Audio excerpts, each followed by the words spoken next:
আসসালামু আলাইকুম। Hello everyone, welcome back again with another video.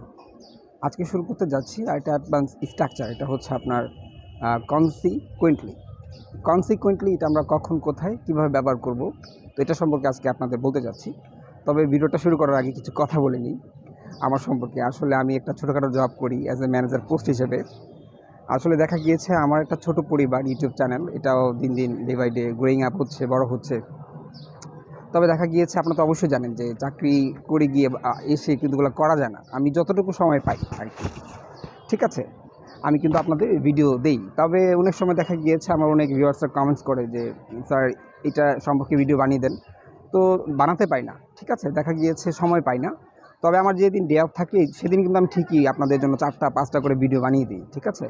তো এটার জন্য আর কি একটু ক্ষমার দৃষ্টিতে দেখবেন। আর আরেকটা বিষয় হচ্ছে অনেক সময় এডিটিং করতে হয়, এগুলো তো জানেন যে কত ভেজাইলা জিনিস। তো এডিটিং করার সময় অনেক সময় বাই মিস্টেক আনউইলিংলি অথবা রিলেক্ট্যান্টলি অনিচ্ছাকৃত সত্ত্বেও কিন্তু আমার এগুলো ভুল হয়ে যায়। তো কোনো ওয়ার্ড অথবা কোনো ধরনের সেন্টেন্স যদি ভুল হয়ে যায় অবশ্যই আমাকে একটু ক্ষমা দৃষ্টিতে দেখবেন, ঠিক আছে। তো চলুন শুরু করা যাক। আজকে হচ্ছে আপনার কনসিকুয়েন্টলি। এটা আমরা কোথায় কীভাবে ব্যবহার করবো আগে একটু বুঝিয়ে দিই আপনাদের বিষয়টা কীভাবে আপনারা করবেন। সাপোজ ধরুন আপনি কোনো একটা কাজ করেছেন, এটার পরিণামস্বরূপ বা ফলস্বরূপ অথবা এটার ফলে আপনি কোনো একটা পেয়েছেন, মানে একটা কাজ কিন্তু হওয়ার পরে আরেকটা কাজ এটা ঘটবেই। এটাকে আমরা বলতে পারি যে কনসিকুয়েন্টলি, এটার অর্থ হচ্ছে পরিণামস্বরূপ বা ফলস্বরূপ বা এর ফলে। ঠিক আছে, আমি আপনাদের কয়েকটা উদাহরণ দিই, তাহলে বিষয়টা আপনারা সহজেই অ্যাবজর্ব করতে পারবেন, ঠিক আছে। প্রথমে হচ্ছে আপনার এটা স্ট্রাকচারটা বানাবেন। এটা পজিটিভ সেন্টেন্স হতে পারে অথবা নেগেটিভ সেন্টেন্স হতে পারে। মানে একটা সেন্টেন্স দিবেন, তারপরে আপনি দিলেন কনসিকুয়েন্টলি, পরে আরেকটা সেন্টেন্স। এটা প্রথম সেন্টেন্সটা নেগেটিভ হতে পারে, পজিটিভ হতে পারে, doesn't matter, is up to you. পরবর্তীতে এটার মধ্যে যেটার মিডল পয়েন্টে থাকবে কনসিকুয়েন্টলি, পরবর্তীতে আপনি দিচ্ছেন আরেকটা সেন্টেন্স। এটা পজিটিভ নেগেটিভ যেটা হতে পারে। আচ্ছা, এবার চলুন কয়েকটা উদাহরণ নেওয়া যাক। যেমন আমরা সময় বলতে পারি যে হি অ্যাবিউজড মি, সে আমাকে বকাচকা করেছিল। কনসিকুয়েন্টলি আই স্ল্যাপড হিম, আমি তাকে কী করেছিলাম, থাপ্পড় মেরেছিলাম। মানে সে আমাকে বকাঝকা করেছিল, তার পরিণামস্বরূপ বা ফলস্বরূপ বা এর ফলে আমি তাকে কী করেছিলাম, থাপ্পড় মেরেছিলাম। আর বলতে পারেন I didn't go to school every day, আমি স্কুলে প্রতিদিন যাইনি। কনসিকুয়েন্টলি আই ফেলড, পরিণামস্বরূপ আমি কী হয়েছিলাম, আমি বিফল হয়েছিলাম, মানে আমি ফেল করেছিলাম। আবার আপনি বলতে পারেন যে I didn't ওয়েক up early in the morning, আমি সকালে ঘুম থেকে উঠতে পারিনি। আচ্ছা, এখানে একটু কনফিউশন আছে ওয়েক আপ এবং আপনার গেট আপ। আপনি বলতে পারেন যে স্যার কেন এটা গেট আপ বললেন না। আসলে গেট আপ হলো আপনি ঘুম থেকে সম্পূর্ণ উঠে গিয়েছেন, উঠে মানে বিছনা ছেড়ে দিয়েছেন, ঠিক আছে। আপনি এখানে কোনো মানে টসিং মানে মোছামুছি করছেন না। আর আপনার হচ্ছে যে ওয়েক আপটা হচ্ছে মানে জাস্ট আপনি চোখটা খুলেছেন, নিভু নিভু ভাব, ঠিক আছে, এবং আপনি শুয়ে রয়েছেন, এখনও বিছনাটা ছাড়েননি। এটা হচ্ছে উইক আপ। আর গেরা মানে সম্পূর্ণ উঠে যাওয়া, বিছনা থেকে উঠে যাওয়া, জাস্ট আপনার তুরান্ত কাজটা করে ফেলা। এটা হচ্ছে পার্থক্য। তো চলুন উদাহরণটা নেওয়া যাক যে I didn't wake up early in the morning, consequently পরিণামস্বরূপ আই রিচ অফিস লেট, মানে আমি দেরি করে অফিস পৌঁছেছিলাম, ঠিক আছে। আমি সকালে ঘুম থেকে উঠতে পারিনি, আর পরিণামস্বরূপ consequently I reached office late, আমি দেরি করে অফিসে পৌঁছেছিলাম। আর বলতে পারেন যে হি